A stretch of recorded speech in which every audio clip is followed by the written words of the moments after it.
Yo yo yo, salut les turfeuses, salut les turfeurs, bienvenue pour un nouveau pronostic de Benoît Requin. Ok, place au pronostic du Quintet du mardi 1er novembre, direction Laval pour le Grand Prix de la ville de Laval. 3 attelés, 2850 mètres, 16 partants en réunion, une course, 3 indices de confiance, 3 sur 5. Petit retour sur le Quintet du lundi à 31 octobre, on avait le 2, on avait l'As, on avait le 9, on avait le 12 et le 5, c'était mon deuxième cheval de complément en cas de non partant. Ah, on n'est pas passé loin. N'hésitez pas à mettre un pouce bleu si la vidéo vous a plu, vous aidez ainsi grandement la chaîne. Ok, c'est parti, on commence le pronostic et on commence avec le numéro 1, Rakam, et on écoute l'entraîneur Christopher Eriksson. Rakam n'avait pas couru pendant 5 semaines et avait le voyage dans les jambes pour ses débuts à Vincennes. Il n'a pas démérité, mais avait les jambes lourdes pour finir. Il est très bien depuis, il devrait montrer un autre visage, la longue distance sera à son avantage, c'est vraiment un excellent trotteur, je suis heureux de pouvoir courir car il n'avait pas d'engagement valable en novembre. Eh bien, ce numéro 1, moi je lui vois une bonne chance. Je l'ai mis en 5e position. Adlas Dercho Hamas. On passe au numéro 2, Babiroussa Jet, et on écoute Alexandre Abrivard. Babiroussa Jet est actuellement en plein boom, elle s'adapte à tous les tracés, comme l'attestent ses victoires à Vincennes le mois dernier et récemment sur la piste à main droite de Bordeaux. Elle s'élance très bien et peut rapidement occuper une bonne place. Si elle est à portée de fusil à l'entrée de la ligne droite, elle ne devrait pas être loin de la vérité. Eh bien, il est super chaud, Alexandre Abrivard, avec ce numéro de Babiroussa Jet. En tout cas, moi aussi, il me plaît beaucoup ce numéro 2, je l'ai gardé très haut en 3e position. Admiro Jauge, Dracho, Chalet. On passe au numéro 3, Armour As, et on écoute Eric Hansen Bondo. Pour sa première sortie à la maison, Armour As effectuait une rentrée et s'est retrouvé en dehors. Il a logiquement demandé à souffler, c'était impossible dans ces conditions avec le 16. Il devrait évoluer sur la montante sans être encore au top de sa forme. Il va ambitionner une petite place, mais pas mieux pour le moment. Il devrait être de mieux en mieux au cours de l'hiver. Eh bien, moi, ce numéro 3, je ne l'ai pas gardé dans mon pronostic, mais il est quand même au milieu de ma petite liste des possibles casseurs de tickets repérés. Il intéressera les amateurs de champ réduit, question de feeling ou les amateurs de grosses cotes. On passe au numéro 4, Zante Bride, et on écoute Jean-Philippe Raffegeau. Zante Bride reste sur une sortie encourageante sur les 2100 mètres de Vincennes, une piste qu'elle apprécie particulièrement. Elle n'a pas de bons engagements à venir et cette course européenne arrive à point nommé. Elle n'a pas convaincu lors de ses sorties à Laval, mais elle va cette fois être drivée à l'économie. Comme en dernier lieu, elle peut s'immiscer dans le quintet si elle s'élance bien. Eh bien, ce numéro 4, sachez que je ne l'ai pas retenu non plus, mais c'est quand même le chef de ma petite liste des possibles casseurs de tickets repérés. Attention. Numéro 4, ما درتوش اللي عندك ويقدر يغرس تيكيات. On passe au numéro 5, Sarah Gibern, et on écoute François Lagadec. Sarah Gibern s'attaquait à forte partie dernièrement dans le championnat européen des 5 ans. Il possède de bons moyens et avait d'ailleurs fini devant Héros d'Armes cet été à Enghien. Il va se plaire sur la piste plate de Laval, mais le départ volté reste un handicap pour lui. Si toutefois il s'élance au trot, il va jouer les bons rôles de ce quintet. Eh bien, ce numéro 5, c'est mon gros regret, c'est mon cheval de complément en cas de non partant. Attention, ad numéro 5 درت في البلاصه ديال non partant هو الاول فيهم عندكم. On passe au numéro 6, Bordeaux S, et on écoute Jean-Michel Bazir. Ses premiers pas sous la selle se sont avérés intéressants. Bordeaux S retrouve ici un bon engagement en tête, il est capable d'adopter toutes les tactiques, il détient une première chance dans cette épreuve, je n'ai pas de préférence entre mes 3 élèves, il s'annonce compétitif pour le podium. Ce numéro 6, moi je l'ai mis en tête, c'est mon préféré. Numéro 7, Walloul Dielé.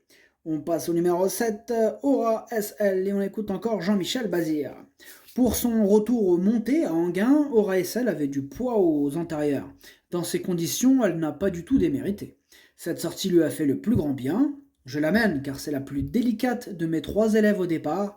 Elle va se plaire à Laval. L'engagement en tête est favorable. Aussi, elle devrait lutter pour les premières places. Bien, ce numéro 7, je l'ai gardé assez haut en 4e position. Ad numéro 7, Dercho Rabat. On passe au numéro 8, Rocky T. On écoute Steen Obstfelder. Sa préparation avait été axée sur l'engagement de Salon de Provence, mais Rocky T s'est tendu durant les échauffements et s'est rapidement montré fautif. Sa forme ne fait aucun doute et il est aussi bien que lors de ses bonnes performances de l'été. Le lot est bien composé, mais il sait finir ses courses. On espère le voir accrocher une place. Bien, moi, ce numéro 8, je ne l'ai pas retenu dans mon pronostic. Par contre, c'est mon deuxième cheval de complément en cas de non partant. Donc, attention quand même. Numéro 8, درتو في البلاصة ديال non partant هو الثاني فيهم عندكو. On passe au numéro 9, Houaga. Et on écoute Jean-Michel Bazir. Houaga est sur la montante au niveau conditions physiques. Sa dernière sortie lui a fait du bien. Elle a 2 courses dans les jambes et commence à être compétitive. Elle est très bien placée en tête. Je la défère des 4 pieds. Elle ne devrait pas taper loin, j'ai des ambitions. Vous avez entendu Jean-Mimi? Il est chaud avec son numéro 9. En tout cas, moi, il me plaît bien, je l'ai gardé. Enfin, il me plaît bien. Il y a du niveau, là. Donc, pour lui faire une place, là, il fallait pousser un petit peu les chevaux. Du coup, je l'ai gardé en bout de combinaison. Numéro 7, Dracho Saba. On passe au numéro 10, Ritano. Et on écoute Thierry Duval d'Estaing. Après sa victoire de Langeon début septembre, Gitano n'avait pas d'engagement à sa disposition. Ensuite, il est allé au champ, puis n'a repris les exercices sérieux que depuis 15 jours. Il ne va pas être assez prêt pour être compétitif. De plus, il affronte des sujets affûtés. Il va garder ses fers. Sa tâche s'annonce compliquée. Il ira à Bordeaux ensuite. Moi, ce numéro 10, je ne l'ai pas retenu. Numéro 10, Madarchosh. On passe au numéro 11, Alicia Bella. Et on écoute Antoine Viels. Alicia Bella n'avait pas couru depuis 1 mois et demi à Bordeaux lors de sa plus récente sortie. Elle n'a pas démérité à la 2e place. Elle va évoluer sur la montante, elle découvre un très bel engagement en tête, elle a les basirs à battre, il lui faut un parcours à l'économie pour s'exprimer pleinement, elle détient une bonne chance à ce niveau, mais plutôt pour une place. Eh bien, moi, ce numéro 11, je l'ai gardé très haut, en 2e position, il me plaît beaucoup. Numéro 11, Dercho Tchani. On passe au numéro 12, Dreamer Boy, et on écoute Yves Dreux. Dreamer Boy n'a pas été revu depuis Cran fin septembre. Physiquement, il est bien. Néanmoins, il rend la distance et doit affronter les jeunes. Cela rend sa tâche délicate avant le coup. Le profil plat de Laval sera à son avantage. Je signe pour la 5e place. Moi, ce numéro 12, je ne l'ai pas retenu, mais il est quand même à l'arrière de ma petite liste des possibles casseurs de tickets repérés méfiance. Numéro 12, Madarchosh عندك يقدر يغرس تيكيات. On passe au numéro 13, Elite de JL, et on écoute Jean-Luc Dersoir. Je m'attendais à voir Elite de JL bien courir pour sa rentrée dernièrement sur le parcours qui nous intéresse. Elle a tracé une belle ligne droite pour prendre la 5e place. Elle doit cette fois rendre 25 mètres, ce qui complique sa tâche. Cette course va lui permettre d'arriver au top. Cela dit, elle reste en mesure d'accrocher une place à l'issue d'un déroulement de course favorable. Eh bien moi, ce numéro 13, sachez que c'est lui le 8e de mon pronostic. Numéro 13, Walchem Diele. On passe au numéro 14, Equinox, et on écoute Jacques Bruno. Equinox s'est reposé après l'hiver avant de passer 2 mois à la mer. Il n'est pas en avance dans sa préparation.